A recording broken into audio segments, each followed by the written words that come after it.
কবরস্থানে আসি জিয়ারত করার জন্য। এসে অনেক কিছুই দেখতে পাই। যে দেখেন এখানে কিন্তু ঘাস বন, এর মাঝখান দিয়ে একটা জিনিস খেয়াল করলাম। এই যে রাস্তাটা দেখছেন, এটা একটা ছিদ্র।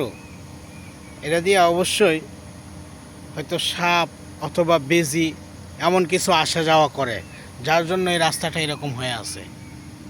সাপও হতে পারে অথবা বিজি, ইঁদুর এরকমও হতে পারে, খুব চলাচল করে এই জায়গাটা দিয়া।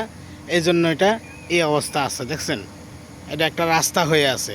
অবশ্যই এর ভিতরে কিছু না কিছু আছে। আমি জায়গাটা দেখেছি, এই যে দেখেন পুরো জায়গাটা এটা, এর ভিতরে এই যে দেখেন। হ্যাঁ, তো যখন আপনারা কবরস্থানে জিয়ারত করার জন্য আসবেন, তখন বিশেষ করে ঝাড় জঙ্গল যেখানে আছে একটু সাবধানতার সাথে আপনারা আসা যাওয়া করবেন, কোনো সমস্যা হবে না। তা আসছি জিয়ারত করে যাব। সবাই ভালো থাকবেন। শুভ সকাল।